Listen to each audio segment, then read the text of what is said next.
Hello there, welcome to the Saroy channel, wherever you are in the world, and so much love to each and every one of you. How are you doing? I hope you're doing remarkably well. I'm doing great, thank you very much. And I'm so delighted you've joined me this evening for a fabulous story, and this is part 2 of our story. So if you haven't heard part 1, click on the description. So let's continue with part 2 of our story. I had been travelling for over 8 hours to leave my miserable life in Crestwood, North Jefferson County, Birmingham, Alabama behind me, and 8 hours was a sizable enough gap to feel far enough away from my dispassionate mother. From when I was a little girl, my mother had been tiresome, a very aloof woman who had never made my life easy at the very best of times. She had made no secret of the fact that she found me an expenditure that she would rather avoid, and that she believed that children were a dreadful nuisance. When my beloved father was around, my loving relationship with him reduced the prickliness of my thorny issues I had with my mother. My father was like that calming antiseptic lotion that could soothe away the scratches of my mother's detached disinterest towards me. "Don't you mind your mother, sweetheart," he would tell me lovingly, giving my hand an encouraging nudge. "She's never been terribly good with children, but despite everything, deep down I'm quite sure she loves you very much indeed." Even at that young, impressionable age, I knew instinctively that my father's kind, well-meaning words were very hollow. I think he really wanted to believe them as much as I did. "But she hates me, Dad. I know she does," I protested. "Don't be so hard on her, Brittany. Your mother, well, she's a complicated woman, isn't she? She had a rough childhood, you know. Her parents didn't have much time for children. I expect their indelible influences have rubbed off on her. It's difficult not to be touched by the environment upon which you were raised. The very thing she despised her parents that they did to her, she's inadvertently doing to you. But give the woman a break. I'm sure her heart will soften in due time. I mean, these days your mother has a very good relationship with her own parents. Things change. Just you wait and see." I'm sure he tried to persuade himself that the cold, complacent woman he had married was capable of loving her own progeny. If my mother were a fish, she'd probably have eaten her own offspring with gusto. It's known as filial cannibalism, and across the board you find animals often eating their young, especially if sickly or deformed, or maybe if they don't want them, like my mother did not want me. I had seen other kids being ferried to and fro from school, and I believed that the mothers had to be acting when they behaved so lovingly towards their... When my mother, for example, hung around other mothers at the local school for a gathering like a play, or watching us play sports on the school playground, she would hypocritically pretend to be a devoted, loving parent, giving me warm smiles and very cold, distant, counterfeit hugs that appeared very affectionate. That would all naturally vaporize like the steam from a kettle when we arrived back at home and no one was watching her artful performance. At home, the tiger in her would ultimately come out, rather predictably, with a perfect tune synchronicity of a pretty bird and a cuckoo clock. The only trouble is, my mother's ill-considered, objectionable outbursts were never small, delicate, nor were they pretty. She could have a cantankerous mood on her, like a cranky rhino or an unamused testosterone-charged elephant, and she would growl viciously, exposing a mouthful of her dentures, and say, "Go to your room now, Brittany. Children should be seen and not heard. Honestly. And make sure you do your homework, and I don't want to hear a whistle from you until it's dinner time. Do you understand?" My mother never told me she hated me, but she might as well have done, as her apathetic insouciance towards me was unmistakable. In many ways her detached indifference was a lot more hurtful than hate. If my mother had hated and despised me with a burning passion, there was still hope that the pancake could be flipped over to the other side. In hate and love there is passion, and that kind of electrified energy cannot be put out, It's alive, phonetic. But a nonchalant dispassion, well, that is not easily salvaged. It's as good as dead, like the remains of a crumbling property, after the wrecking ball has had its wrathful way with it, mercilessly bringing it to the ground, and there is no reviving a heap of rubble or dust, unless you're God, of course. My relationship with my mother had flatlined, especially after my father had died, of a long, mysterious illness that they suspected was connected to Lyme's disease, although that was never verified, nor was it confirmed. His diagnosis actually confounded the doctors, and no one could agree on the cause of his condition. But one thing they could confirm was he was dying, so they managed his pain and kept him as comfortable as they possibly could. Even the medical examiner put on the death certificate, cause of death unknown. Me and my father had been so close, and he had loved me unconditionally, so his warm, commanding presence in my life had shielded me from the storms of my mother's tempestuous abuse. When he was sick and my mother was cleaning the house, I would sit on the other side of my dad's bed, and we would talk for ages and ages about everything and nothing.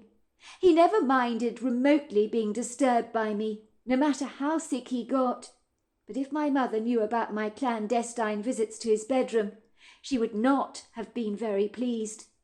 I would have been falsely accused of making my father's fading condition far worse, when I believe my visits to his room were the highlight of his drab day, that in between intervals of sleeping was probably spent staring up at the ceiling, at a very beige, rather bland world, devoid of hope and light, as my mother insisted on keeping the curtains drawn all the time, so he could not even enjoy the views from his bedroom onto the backyard.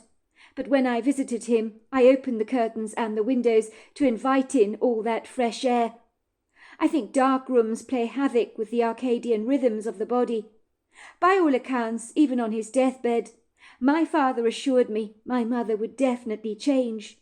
I know she doesn't like children, but I'm sure as she gets older, she'll be so glad you're around, especially after I'm gone.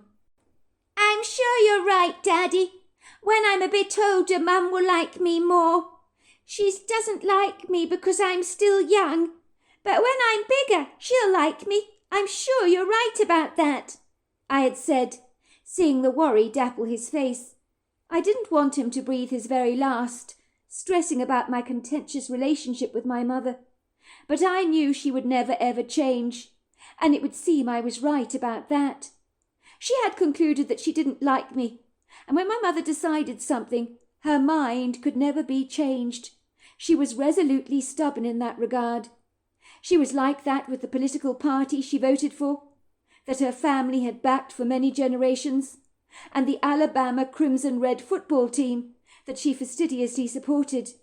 If the truth be told, I don't think my mother's dispassion she exhibited towards me was actually personal in any way. I believe any child born to her would have been met with the same similar disdain. After my dad had died, my mother slipped into a deep depression. She had loved my father very much in the best way she could, although she was never good at showing any emotion. She locked herself in her bedroom for weeks on end. I thought she'd die in her bedroom, and so would I, as all the food in our pantry had whittled away into absolutely nothing. The cheese in the refrigerator went mouldy, the bread grew green fur, the vegetables turned into liquid mush, and the tins in the pantry had been eaten one day after the other by a 13-year-old girl with an unbridled growling stomach that refused to be satisfied.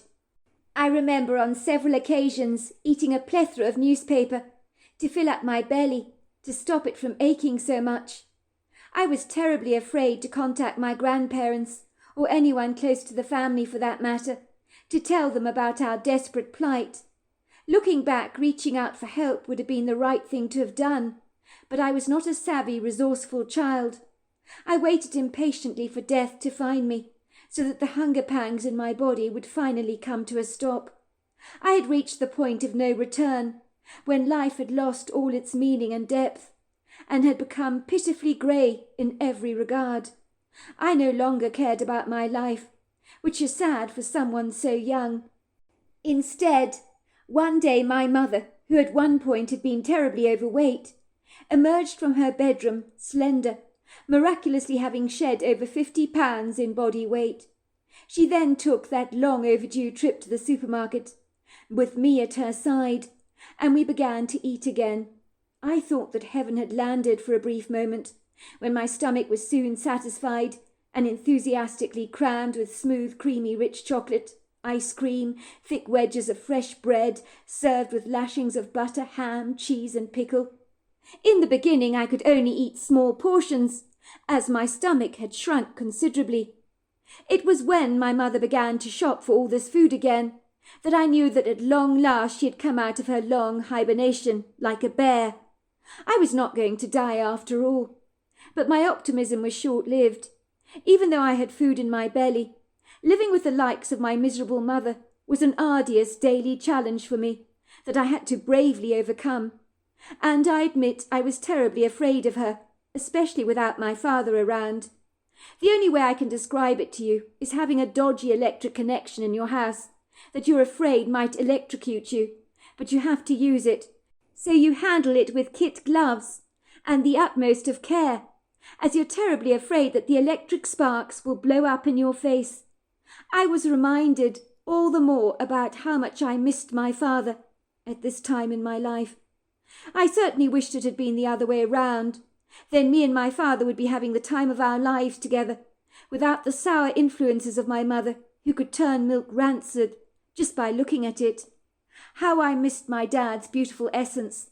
The tears I shed for him kept coming like a leaking faucet that never gets fixed, as his absence from my life left my heart sorely wounded and very broken. For in my opinion he was the best father in the entire world, but I'm allowed to be biased, of course. After my father had died, and after my mother had stopped shopping for food, I looked like an orphan on Oliver Twist, as my clothes hung on me in limp rags. I had lost so much weight that I could ill afford to lose. My cheeks were hollow and sunken. Some people thought I was seriously ill, and possibly dying with the same mysterious illness that had afflicted my father, which some people thought might be infectious, until they realized the cause of my weight loss was deprivation of food, and nil by mouth. Everyone believed my mother had been on some miraculous weight loss diet, and wanted to know her quintessential secret for such a radical transformation. I remember she told anyone who listened that the diet she had been on had brought her close to death, and that she wouldn't recommend it to anyone.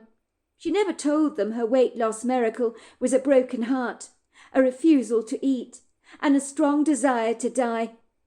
And she had brought her daughter along with her for the ride while she was at it.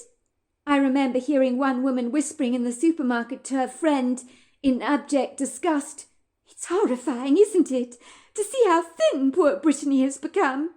Granted her mother went overboard with losing weight, but to put a 13-year-old girl on a diet, it's criminal. The girl wasn't even overweight, she was always skinny. She looks like a twig now, a twig that could easily snap, she's so thin. That woman, she wants locking up, let me tell you." The trouble is, living with my mother had definitely become intolerable over the years, and without my dad to cushion the blows of her thorny tongue, it wasn't easy. My mother snapped at me continuously like a truculent crocodile, and was always moaning about something that I'd invariably done, which was always my fault. In truth, I felt like someone who was staying at a relative's house and had long since outstayed their welcome. Ostensibly for me, I needed to leave, and the need to go had become overwhelming. Now that I was 21 years old, I didn't need to stay a moment longer with my mother, and when I realized this, I was itching to leave. I had thrown a suitcase of clothes into the back of the second-hand car I had bought with a little of the money my dad had left me after he died, most of which had been eaten away by my mother, like moths in a woolly carpet. Luckily my mother lived rather well, thanks to my dad's life insurance policy, so she never needed to work ever again, and I doubted she ever would. She was not the kind of woman that enjoyed embracing new challenges in her life, and if she could lounge around all day and do nothing, that would be her choice every single time. My mother would talk longingly about a day when artificial intelligence could do all your cleaning and cooking for you. And she had decided when she got her artificial robot cleaner, she'd call it Bertha. Goodness only knows why. "Where are you going?" my mother had asked me, when she saw me sauntering off to pack a few of my things in the back of the car. I could feel the tension swinging between us like a pendulum. "I'm going," I told her, meeting her steely gaze without even the flicker of an eyelash. I was tired of being bullied by my mother, and this time I would fight back. I was not going to be the pushover I'd been for 21 years of my life. Finally the phoenix was rising from the ashes. As if sensing my resolute determination, in a bleating voice she said, "Where to? Where are you going?" "I'm leaving," I told her. "I'm moving away for good. It's for the best for the both of us. Besides, I'm 21 now. It's the right time for me to leave home, to stretch my wings and fly." "How dare you, Brittany? You are so ungrateful. You've always been an ungrateful girl. You can't just bog off like that. I have got dinner in the oven. I don't want to waste all that extra food I've cooked. How can you be so incredibly selfish and so self-centered? After all the trouble I've been to on your account, I'll have you know I've been slaving away in that kitchen." "I'm sorry, Mum, but I have to go. You can eat the leftovers in the morning, can't you? The two of us living together is not working out. I'm always getting under your feet. You've made it perfectly clear that you find me terribly annoying, and I'm not enjoying your company much either," I said boldly. My mother's face contorted. She grimaced. "You're not going to get very far with no money, Brittany, to your name," she told me, with a glint of satisfaction in her eyes. "You'll be back, you mark my words, as you always are, with your tail between your legs, begging me to come back home. You can't possibly make it without me. You know that. I know that. I'm sure I'll see you in a couple of days' time, when you finally come to your senses and you realise that you simply cannot cope out there without me. You may think I'm a vicious old shark in a little pond from which you would like to escape. I know that's what you think. Let me tell you, Brittany, there are monsters out there in this big wide world of ours," she said, eyeing me with a satisfactory gaze. "Monsters that would eat you alive for breakfast, Brittany, if given the chance. You're callow, desperately naive, incredibly ignorant, and you really don't have a clue how tough it is to survive out there. You're terribly inexperienced." In that revelatory moment, it dawned on me that despite the fact my mother didn't like me terribly much, she didn't want me to abandon her or leave her either. She might have been cantankerous and crabby with me around, but who could she be cantankerous and crabby with, now that I was going away? She'd have to make war with the iron skillet in the kitchen. She couldn't have it out with me any more, as there was no one to blame but herself when anything went wrong. And the thought of my mother throttling the kitchen wall, in a moment of anger, gave me a small measure of satisfaction, I have to say. I got the profound sense she didn't want to be left alone in her own less than agreeable company. Maybe she even realised how miserable she was, when she'd be forced to face her reflection in the mirror, to see what she'd become, and that would not be terribly pretty. She was relying on me to burn away all my resources, so I'd be forced to come back home, like a defeated soldier returning from war, battle-weary and lost. But that was never going to happen. I was going to make it work out there. Even if it killed me, I'd find a job, and that would be my first priority. Why had I spontaneously driven out to the Blue Ridge Mountains? God only knows the answer to that. It was an impractical, ill-thought-out, on-the-cuff decision on my part, that I would unlikely have made if I'd thought about things more judiciously. I wasn't thinking of destinations as I drove as far away from Alabama as I could get. It was when I was driving in the mountains that I realised rather late in the day that finding a job out here might be a challenge. That was until I found myself at the Pig and Whistle RV Recreational Centre, filling in for Ginger and Tessa. The question is, could I really pull this off? Would Ginger be willing to employ me when she realised I was an imposter, pretending to be her sister's goddaughter, Ellie.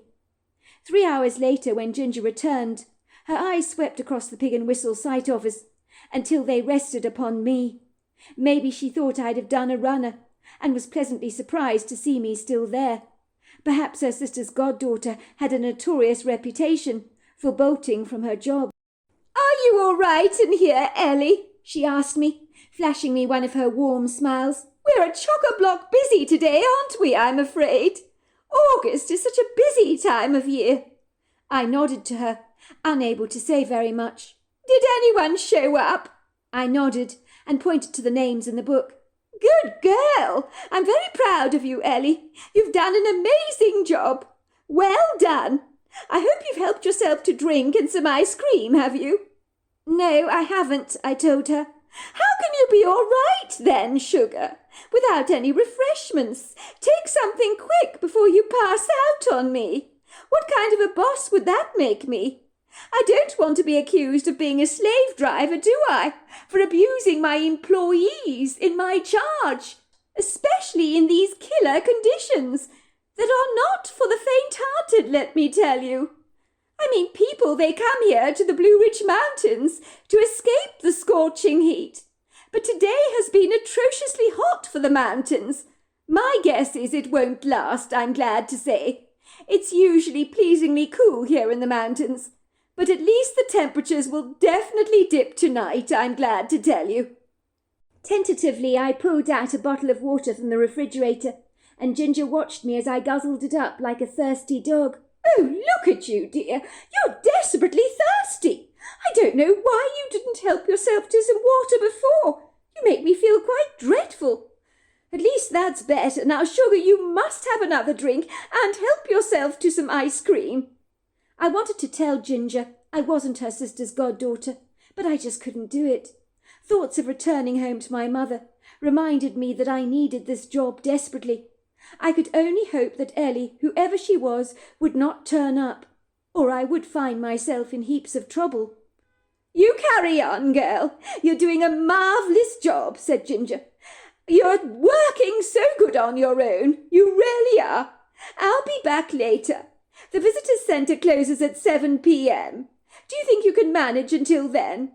We share the shifts in here, especially when it's very busy like this." "I'll be fine," I told her, not really sure whether I would be, even though the water had helped considerably. I was beginning to smell the sweat on me, and I'm not a sweaty person by nature. I felt sticky and incredibly uncomfortable, and was dying to rest my aching legs. Suffice to say, the rest of the day crawled by at a snail's pace, as if it was determined to prolong the agony for me. At about 5 to 7, Ginger walked into the visitor's office. I was so glad to see her. I had no idea what she'd been doing all day, but she looked as if she'd been pampered in an air-conditioned beauty salon. But on closer inspection, I was glad to see creases of tiredness had developed around her eyes. She scanned the diary and asked me, "How did it go, sugar?" "All the reservations have arrived," I told her. "I welcomed people, gave them leaflets, pointed out their pitch on the map. Everything went very well. Some people bought items of food that I've put on their accounts." "I'm so impressed," said Scarlett. "You've excelled yourself, and you've got fabulous initiative. I am so glad you came along. But if you're going to stay here with us, sugar, it would be nice to see you put a smile on your face. Pig and Whistle visitors don't like to be greeted by a sad face, and you do look a sorry sight, if you don't mind my saying so. You don't come on a weekend break to encounter someone's broken heart, do you? People come here to escape, to get away from it all. The mountains can be very forgiving, which is why people are naturally drawn to them. It's why I came here, after my heart was badly broken, when my husband cheated on me." I looked at Ginger, with my mouth dropping open. Her husband had cheated on her? How could anyone cheat on Ginger? Were they stark raving mad? "Don't look like that," laughed Ginger. "If your mouth drops open any wider, you could swallow an entire fish. It's life. It happens to the best of us. I'm not immune from being cheated on, you know. None of us are." But you're beautiful, and you're so nice, and your voice, it's like honey. You've got such a pretty voice, Ginger. Why, Sugar, you do say the sweetest things. I think I'm going to really enjoy having you around. You're very good for my morale. With Ginger being so candid with me and so upfront, I felt she deserved the same respect. I think there's something I need to tell you, Ginger. I'm not your sister's goddaughter. I'm not Ellie. And thank God you're not, she laughed, her laughter lines wrinkling up around her eyes. If that were the case, Sugar, you'd have swanned off ages ago. I'm afraid, Ellie, bless her heart, that girl has not got much staying power. She's as restless as an autumn leaf on the ground. Had you been her, she'd have flown away ages ago. That's why I knew you couldn't possibly be Ellie. I don't need to know who you are, if you don't want to tell me, as it's really none of my business, and I never poke my nose where it's not wanted. But it might be rather good if you told me your name at the very least, because somehow I don't think you're an Ellie. My name is Brittany, and for the record, I'm not running away if that is what you think. Well, I am, but I'm not. Not from anyone that matters, anyway. Well, it's none of my business if you're running away, Sugar, or not. Everyone's entitled to their secrets. Goodness gracious, I've had enough secrets of my own growing up. I ran away from home once with a boy when I was 15 years old, so I'm not in a position to judge. Well, if you want to work here, Sugar, for your room and board, I think I'd better take you to your accommodation. So you better go and retrieve your belongings from your car. So there I was with my suitcase in my hand, as Ginger told me all about my accommodation. It's a small little pink mobile home. It's called the Bird's Nest. Not for nothing, you know. There's not much room in there to swing a cat, but it's cosy, very comfortable, nestled on the edge of the woods. No one will disturb you there. Tess and I live at the main house on the property. You can't miss it. It's the big white house with the large sash windows, green shutters and grey slate roof. If you need anything, you know where to come. I'm always there at any time of the day or night. I started up the Pig and Whistle when things went badly awry with my ex-husband, you know. I hasten to say the Bird's Nest is an enviable, very private little location, and you'll find some food there in the refrigerator that will last you for the week. I pay all my employees every Monday morning like clockwork, cash in hand it is. It's so much easier that way. Come, let me take you there. I trailed out of the sight office come visitor centre, walking side by side with Ginger. I warmed to her so much. We chatted away happily together as we walked. By the way, Ginger, was everything all right with your mother? I mean, after the nasty fall she had out of the attic. Oh, bless you, Sugar, for asking. How very sweet of you, said Ginger, waving a couple of flying mosquitoes from her face. My mother is absolutely fine, thank God. Nothing was broken. But I ask you, why on earth would she go climbing up a staircase into the attic like that? Well, maybe she wanted those comics, I suggested. Ginger pulled a face. That mother of mine is so contrary. When she gets a bee in her bonnet about something, there is no stopping her. I got Boris to look for those vintage magazines, or she'll be up there in the morning again, risking life and limb to find the things, and won't stop until she does. That damn woman never listens to any sound advice. She always knows better than everyone else. On one occasion, at 75 years old, I found her on the roof with a hose pipe washing the leaves out of the gutter. And if it wasn't for Boris, she may have slipped off that roof. That man is always checking up on her, and if it wasn't for him, I would have a heart attack, worrying about her all the time, not knowing what on earth she's getting herself into. I could smell people's delicious mouth-watering aromas of their barbecues, sizzling meat, spicy marinades, wood smoke in the air, and hear the muffled voices and laughs of campers. But the great thing was you couldn't see anyone, as all the pictures were spread out over an extensively large area, some around the silvery lake, some in the trees, so it meant everyone had a private camping spot that was exclusively their own. which in my book made the Pig and Whistle a very desirable, rather special RV recreational centre. It was still light outside, as the sun was due to set in under an hour's time at 8:30 p.m. It would seem the sunlight from the blistering afternoon had finally given up the ghost and had retreated into the shadows, and even the flagging mountain flowers were beginning to revive themselves, as a cooling mountain wind audaciously whipped over the valley. I could see the white house with the gables, the green shutters, standing up against the undulating verdant hills, draped with pretty carpets of yellow, pink and purple wildflowers, surrounded by gorgeous lofty trees, which I guessed must be Ginger's house. It was breathtakingly beautiful, and in that moment I knew why she'd chosen to live here in the mountains. In truth, I secretly envied Tessa for having such an amazing mother like Ginger. In the furthest distance I could see the prominent, curvaceous signature of the imposing Blue Ridge Mountains that impregnated the skyline with their voluptuous contours that were now steeped in a long veil of overlapping white mist. Ginger took a narrow path through the trees with a sign and arrow which read the Bird's Nest. It was so cool walking through the tall, lofty trees that rustled their boughs in the cool breeze. The voices of campers was now faint on the wind.